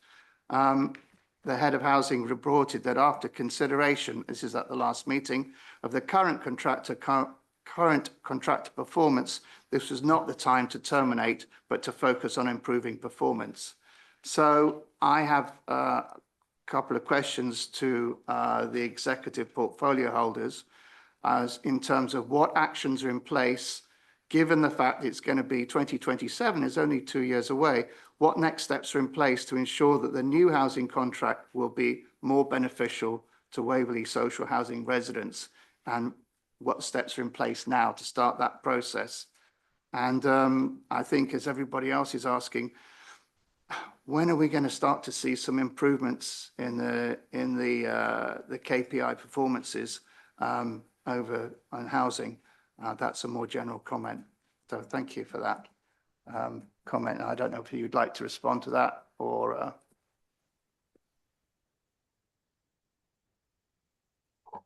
Yes, thank you for mentioning the Landlord Services Advisory Board. So as I said, we have had some more up-to-date data. So this is Q2 data. It is from the end of September. We've had another 4 months of work since then. As you're aware from the Landlord Services Advisory Board, we have there's been a review with the portfolio holders of housing around responsive repairs. Everybody is concerned about the performance, and we're making steps to change performance and drive those changes and embed changes. We haven't seen them yet in the stats, but we have got some green shoots that are growing that we need to continue to cultivate and really focus on that contract management. I think Councillor Follows alluded to the point earlier that we do have a challenge with actually getting operatives in post who are qualified and suitable for the job. One of the issues we've had with responsive repairs is that the more straightforward responsive repairs we're managing to get done in a much quicker timescale. We have seen some improvement in that area. But the problem is when we've got more complex repairs, which we call minor works, where it takes two or more contractors or skilled people to do the works, and that's where we're having those challenges. So we've identified where the issues are. We're working very closely with Ian Williams, our contractor. The portfolio holders are scrutinising, and we are being challenged robustly around the performance, and we are taking the steps we can. Nobody is happy with the position we're in, and we are taking steps to make changes. In relation to the next contract, we're just in the process now of recruiting a consultant to assist us with looking at what does our next responsive repairs contract look like, what's the route to market, what's available, what's good practice, how can we benchmark and look at more information, and that will be coming back through the committees as well. Thank you, Annalisa. I'm going to start with Councillor Barker-Lomax, and I know there's lots of other hands going up, so we'll start with you. Thank you. So at the last committee, we discussed the need for competition, and I think the officers were going to go away and consider that. I think the phrase is they would look into the detail of how this could be done sort of post-procurement. Has there been any progress there? Because it seems to me, looking at this data, what's crying out is a need for competition. And so when we talk about this going on for 2 years, first of all, that's disappointing. I think we should be, terminating as soon as we contractually can, and then introducing at least 2 contractors so that they're competing with each other. And furthermore, that our contracts have penalty clauses for slow delivery or inadequate delivery. My understanding is that the current contract does not, and I think that was a real home goal, and we didn't serve our taxpayers well in that regard. But in any event, our next stage, it seems to me, must be to introduce competition into this service field. Thank you, Councillor Barker-Lomax. Can you put your hands up if you'd like to ask? Okay, it's Councillor Murray, Councillor Nicholson, Councillor Higgins, Councillor Davison. Me first or? You first, all right. Councillor Murray, please start. Alphabetic. Okay, well, we could have gone round the clockwise, but here we go. So looking at the whole corporate performance report as a whole, okay, full with the housing, obviously, and the other things. So there's some really good stuff in it, right? Okay. Lots of green, lots of improvements. Certainly, since I've been a councillor, the one major one is planning. And congratulations to Claire and all her team in planning, who've now moved all the planning ones into green. So that shows that and that was a big, when I first came to this council, it was a really worrying thing. And we were on a designation, it was all, really on the cusp of failure. And she's managed, and her team and the council itself and everybody at Waverley have put some effort into it. They've put a lot of they brought more resources to it and made a big difference and turned it to green. So these things can be done. They can be fixed. So it makes me, obviously as a executive member for customer service and this kind of thing. And then I look at the one which is failing, which is obviously we've known about decent, affordable homes, which is, nowhere near what it should be. And we've got loads and loads of reasons why. And then I look at the resilient and well-managed council element of it. And this housing complaints have a knock-on effect on that. And these have gone down. So it really does need to be a focus of it can't be good, that these have gone down. And they've gone down in the 2 years I've been as a councillor. And so something is badly going wrong. And taking away the repairs. So the repairs went down in Q1. They're now at 18 days in this Q2 report. They're 18 days. That's the highest it's ever been. So this going up, the voids are double the amount of what they used to be. Tenant satisfaction is 25% off target. It's all really, really, really bad. And, I know everyone's trying to put their minds to it. And when I was on the executive, everybody was talking about it. No one's not taking it seriously, Annalise. So I'm not saying that they're not, but things are not happening. And then when I look at the complaints report and the complaints going down and down, when I know people have been working hard on it, it makes me weep with frustration.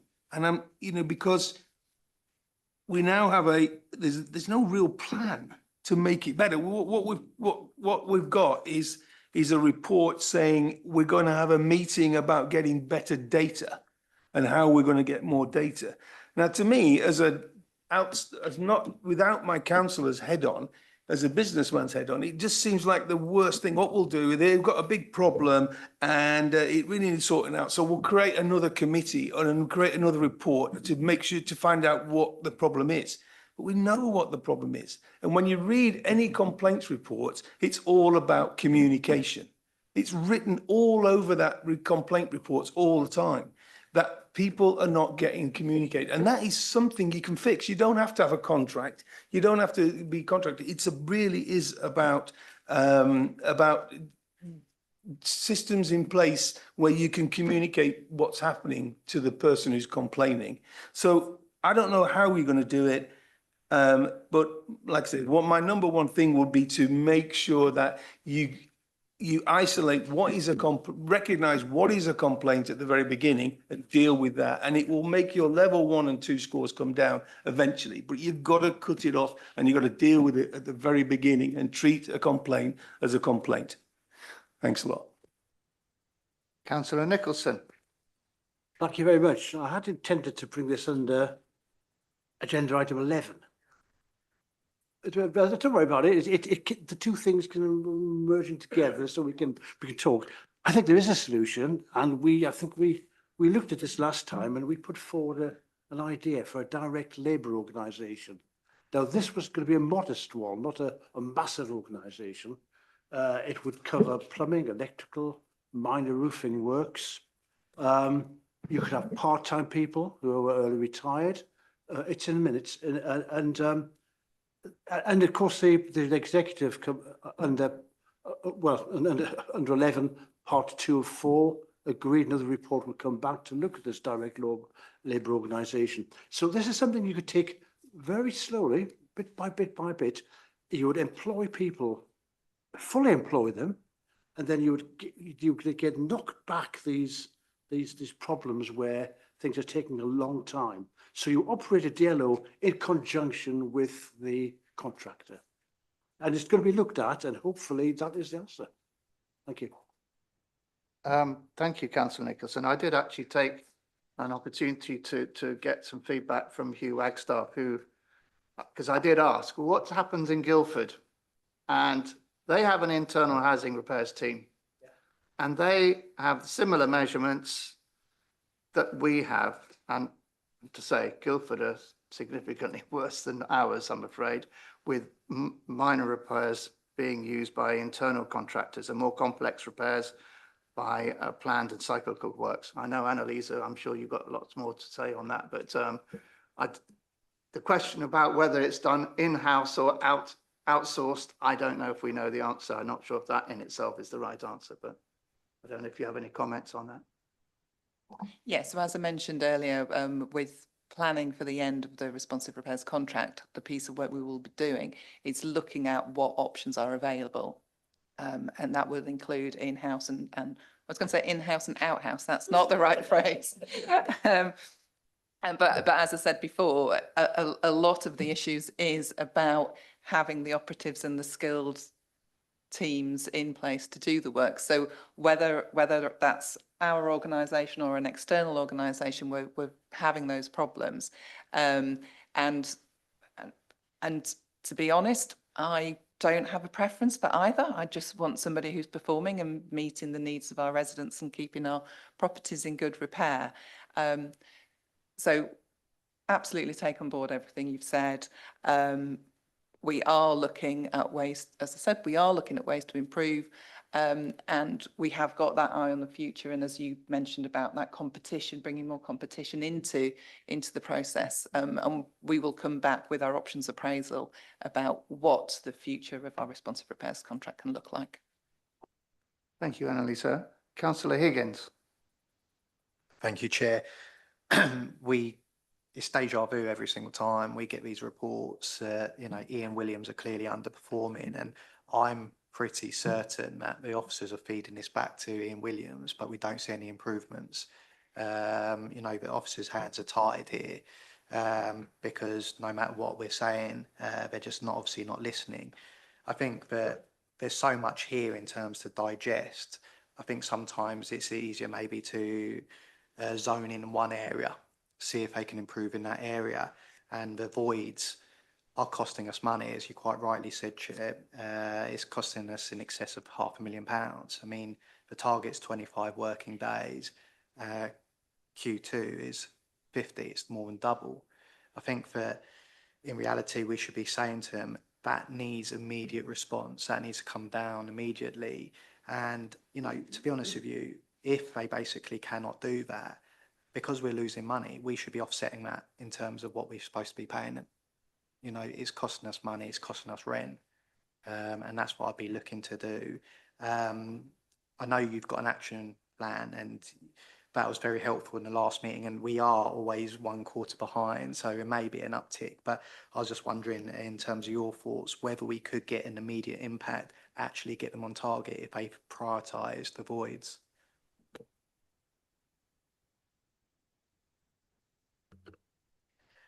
Thank you. So we have been carrying out an extensive review of the key-to-key voids process. So that's the point at which the keys come back to us and then the properties are then relet again to a new tenant. So we have been undertaking this review, and that was taken to the Landlord Services Advisory Board just last month.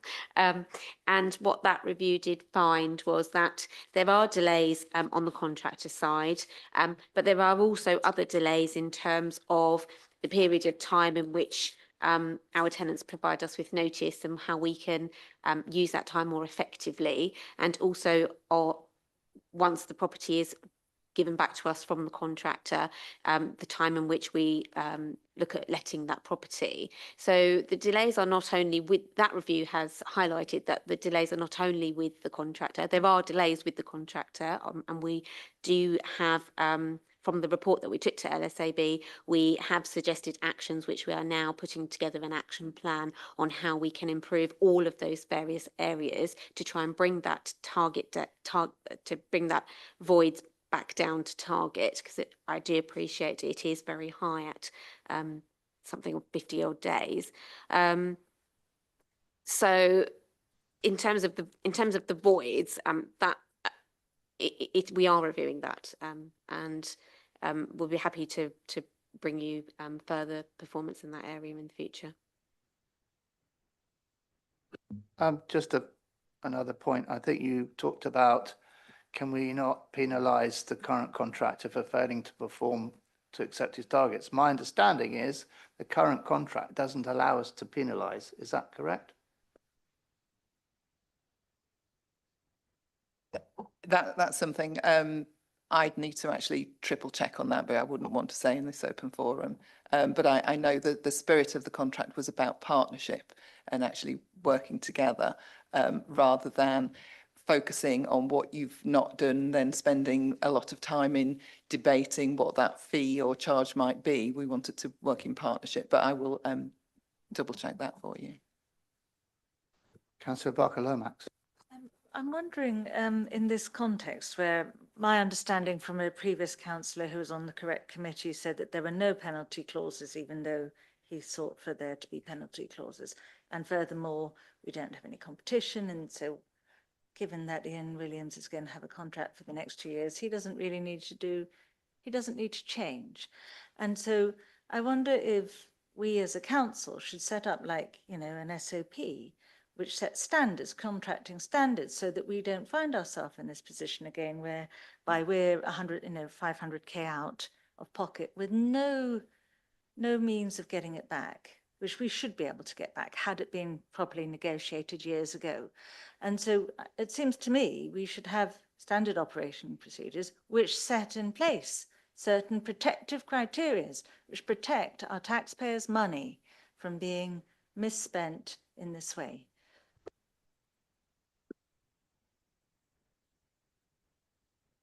Councillor Merriweather.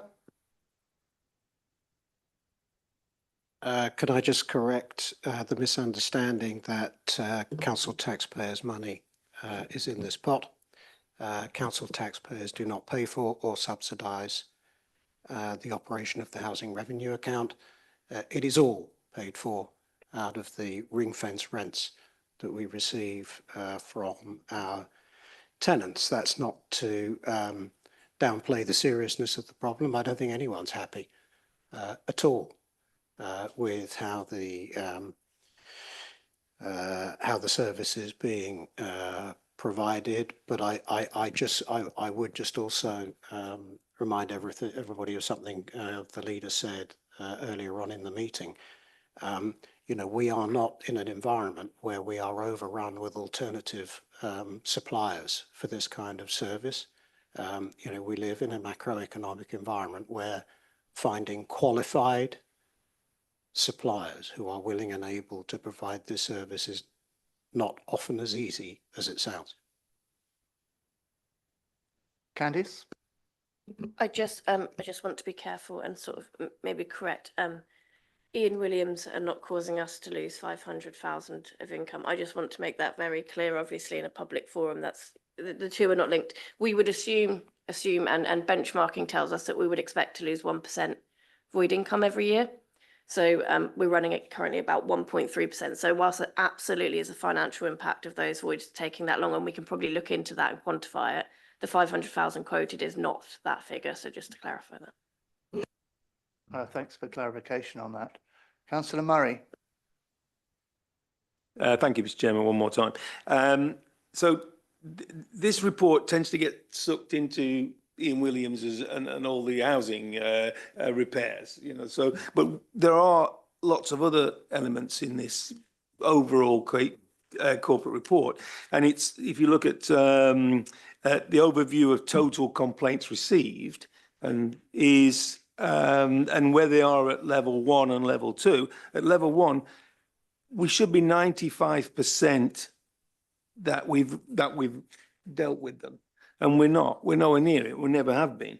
You know, we're still at 50%. So we're not dealing with these level 1 complaints in time. And sorry,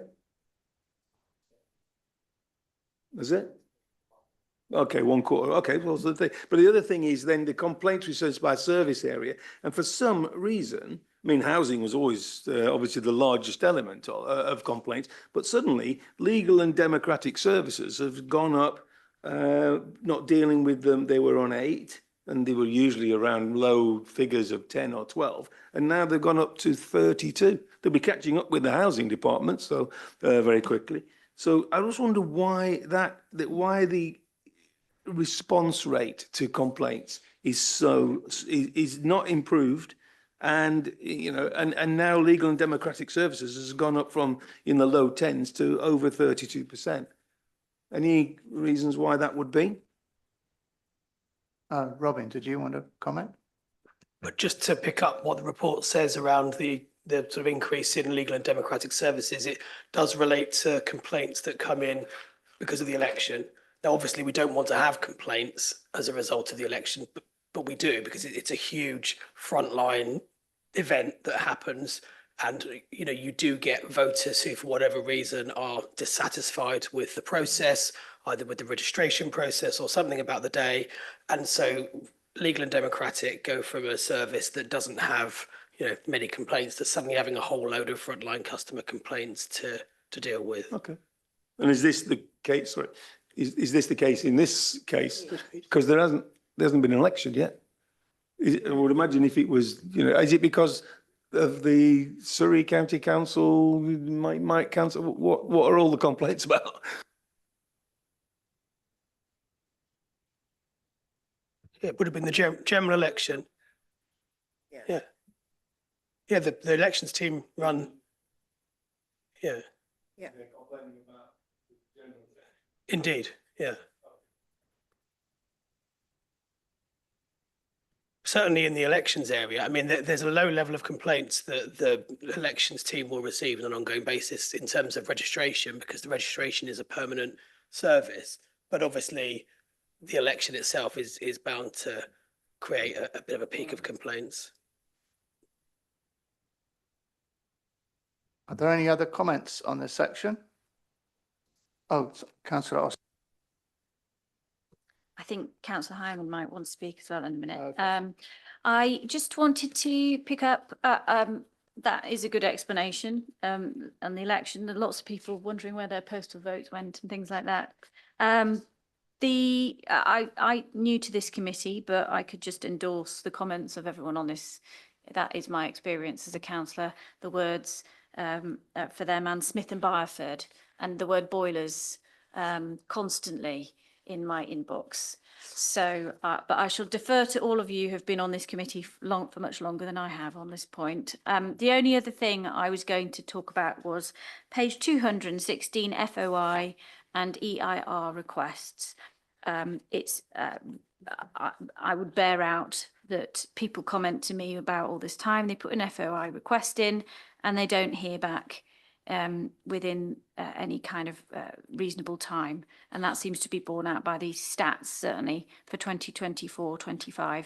And just a request that we put resource on that and make sure people ask these questions for a good reason. And so we should be responding to them in a timely way. Thanks. Councillor Higgins and then Councillor Hyman.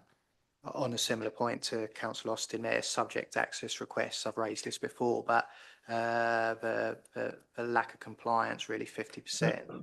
There have been a couple councillors have been reprimanded by the ICO, and the ICO is free to issue fines, thousands of pounds worth of fines. So we really need to get a grip of that before it gets out of hand. I appreciate in all these reports it has a lead councillor, but I was wondering who is actually responsible for this. Within the budget, actually, there is a talk of recruiting someone specifically for this area within legal, but I think it's important there's a bit of ownership on this so that we do see the improvements but we'll see with the complaints process in the next item. Thank you. If there's any other comments, if not, can I ask the council, the committee? Thank you, Chairman. Oh, sorry, Councillor Hyman, my apologies. Sorry, but members have kindly covered most of the things that I wanted to touch upon. But just on a bigger picture here, if we cast our minds back a whole fortnight to when we were meant to be having this meeting, Chairman, we were looking at a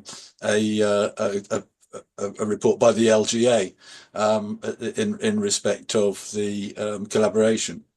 And in there were some certain bar graphs and whatever comparing Guildford and Waverley performance, and they reported that, to paraphrase, I suppose, no obvious deterioration in services across the two councils. But may have been a balancing act. Guildford had improved and Waverley had got worse, or vice versa, whatever. There was very little data to go on, I just wonder, are the Guildford and Waverley KPIs comparable? I mean, we should be working on the same, obviously the same ones that are set by government. But I noticed that within the figures a fortnight ago, those figures didn't seem to back up what the conclusion that the LGA had come to, the Guildford KPIs had missed a year off, which Waverley, I think Waverley was looked at over 4 or 5 years, and Guildford's over 3 or 4 years. There was no explanation as to why Guildford looked at a year less, and they seem to reduce the number of KPIs they looked at massively during that period. And I just wondered, are they comparable? Because I don't think anyone in the room today, looking at the data that they've got from the housing revenue account, would say that there's no obvious deterioration in performance, which is a conclusion which we were all being led to believe supposedly a fortnight ago. So are they comparable? How can they be benchmarked properly so that we don't have this picture in our head of completely divergent views from the LGA, between the LGA and what we're sitting and looking at? How can we ensure that the data that we've got in front of us, and we know that our decisions are being based upon meaningful and reliable comparisons, and particularly to inform as we go forward over the next 2 years, because we want, if we're looking at where we've been successful, what we've got to do more of, and what we should not be doing in the way that we're scrutinising and measuring performance as we go into unitaries. We want to make sure that we're not looking at divergent information, and that we are basing our decisions and the guidance that we're getting into, and the help we're giving to others as our experience of doing these things. How can we make sure that we're doing it right, and that we're going to make sure that systems are in place so that our residents are getting the very best services and protection that they can get over the coming years under a unitary, when we're not all there to look after them. So how can we make sure that we don't get these oddities, anomalies of information coming at us, and ensure that things are comparable? Thanks. Thank you, Councillor Hyman. Are there any further comments on this section? Or can I ask the committee to make a recommendation to the executive? We agreed? Thank you. I'm now going to move on to Housing Services Complaints Performance Update, which is going to be Annalisa and Sharon, I understand. Thank you. Thank you, Chair. Thank you. We bring this report following on from our report to the last committee in November, and this is really just to provide you with an update on the ongoing work in the housing service with relation to improving complaint handling and also reviewing the current performance reporting. So I'll start with the ongoing work in improving complaints handling. So in terms of level 1 response rates, for Q1 and Q2 of this year, we were below target, significantly below target. And I'm pleased to report back to you that the Q3 figures show that we have remained consistent at 100% on-time responses within 10 working days. What I will say is complaints have also increased. If we look back from the number of complaints we're receiving this year, we have received a 50% increase of complaints. This could be because of the Housing Ombudsman Service definition of a complaint, which is any expression of dissatisfaction should now be considered as a complaint. But we will continue to work hard to respond to tenants on their complaints as quickly as possible. So when I say 10 working days, it's not every complaint. We don't leave every complaint to respond to at the 10th working day. We work as quickly as possible to respond to them as soon as we can within those 10 working days. At the last committee, we highlighted various key focus areas for improving complaint handling within the housing service, and we advised that we would bring to this meeting an action plan in how we will address those key areas of focus. And that action plan is on pages 223 and 24 of your reports. This action plan focuses on embedding the performance. So I appreciate in Q3 we are at 100%, but we do need to continue this and embed this performance. The action plan also looks at compliance with the Housing Ombudsman Service and the Regulator of Social Housing Consumer Standards in relation to complaints. We are looking at reducing escalation and more importantly, learning from those complaints to improve our services for our tenants. We have also focused on staff training and also looking at satisfaction with complaint handling. I'll be happy to take comments on the action plan. Just before I do, I will just take you to the performance update on page 220. So this performance review really stems from the report that we brought to you at the last committee, which was around the Regulator of Social Housing update. And one of the recommendations was to conduct a scoping exercise to establish a robust reporting programme. The consumer standards, and particularly around health and safety, there are a number of indicators that we don't bring to, we do bring to Landlord Services Board, but we don't bring them here. And it's important for you to be able to scrutinise particularly around those health and safety measures to ensure, the health and safety of our tenants. So we have been working internally to look at the current reporting framework for both Landlord Services Advisory Board and to this committee. And we have set up a meeting on the 11th of February at 3 p.m. and you are all members of the Landlord Services Advisory Board and Overview and Scrutiny committee are welcome to come along to review and to feedback on what you would like to see. I appreciate there is the corporate performance report, but I do feel that there are within the consumer standards from the Regulator of Social Housing, there are other performance indicators that you would want to see, and we would like to bring those here to this committee. So on that note, I'm happy to take comments. Thank you, Sharon. Councillor Higgins.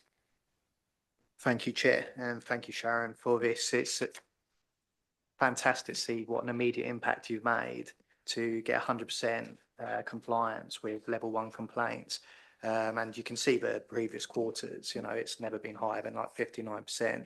So that's a fantastic achievement. So thank you to you and your team. The action plan again is excellent. I think I said last time at the last meeting that it was very good.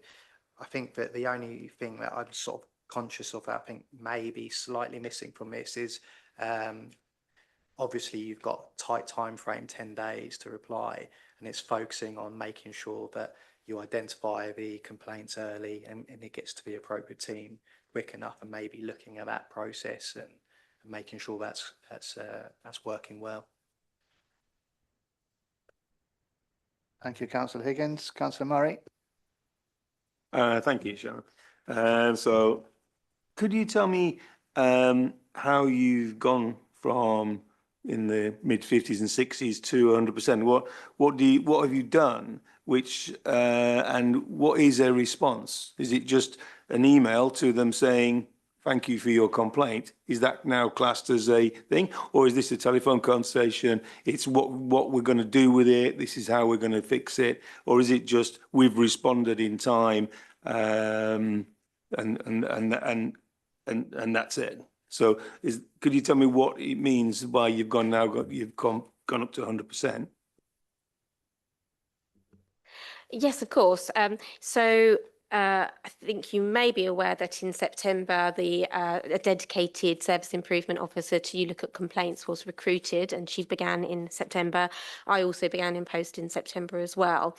And we have been looking at how the internal process of meeting that 10-day target is achieved. So we do have an internal process where we require teams to investigate within a much shorter space of time. So the Housing Ombudsman Code is very definitive in terms of what we must include in a complaints response, and we follow that code. We carry out an investigation and we aim to respond to all points in a tenant's complaint. So it's not just simply to say, thank you very much, we've received your complaint. It is to respond to the complaints made. And where we are unable to provide, we always try to provide an immediate, if it's an appointment or anything like that, we try to provide that immediately. But where we cannot, we set out in our letter the next steps that we will take. So we provide an answer on our investigation, we provide an answer on the response to the points made by the tenant, and then we provide the next steps in terms of what we will do to the remedial action, as if to say. What we have also done is we have implemented a complaints tracker to now start to track those promises as such that we've made as the remedial actions. What we are hoping to achieve by that is to monitor the tracker to ensure what we promise is actually carried out, and then in time we hope to see a reduction in level 2 complaints because we are meeting what we said we would do, and in effect hopefully meeting the tenants' expectations. Councillor Murray. Thank you. That's reassuring, and it sounds like great work. So how would you, and you've also put on here on the action plan, is that you'd like to reduce level 1 complaints. How are you planning on doing that so they don't get to level 1 in the first place? I mean, the idea that you said that level 1 complaints have increased a lot.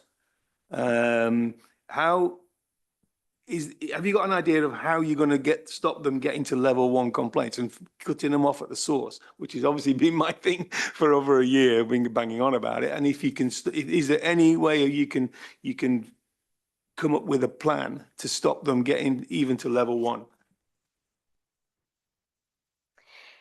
Yes, of course. So the way in which we would try to address them not coming to level 1, despite the fact that the Housing Ombudsman says any area of dissatisfaction is defined as a complaint. So one of the pieces of work that we started was to try and get those response within the target timescales. The next piece of work, and we've already started to do this, and we brought a report to the Landlord Services Advisory Board in January, is to actually learn from the complaints, to look back, look at the themes, to look at the trends, to understand, to provide staff training, so that where we have a complaint, we learn from that, and that we try not to make the same errors again.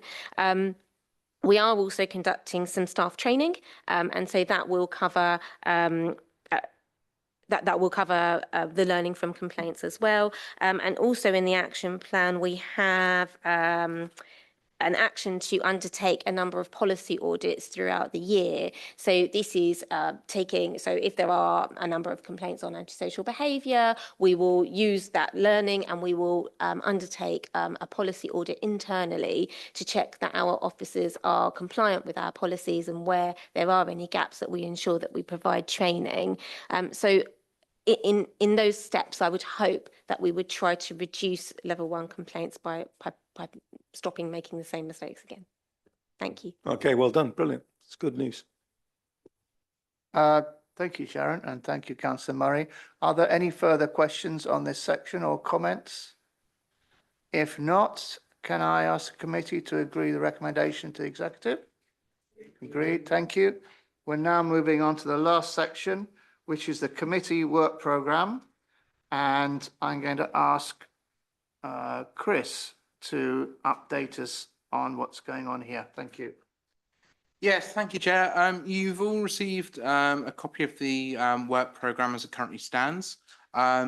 Since it was actually published, I've received notification for 2 additional items from March. So we'll be adding the safeguarding policy and the Q3 performance report. I think something that I'd like to do in order to, part of my role is to ensure that the scrutiny function is managed well.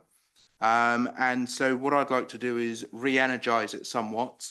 And so what I'd actually like to do is work with the Chair and Vice Chair to undertake a work programming session at a date and time to be confirmed. I've offered the same to the Services ONS Committee as well. So I'm going to be working closely to try and get something arranged.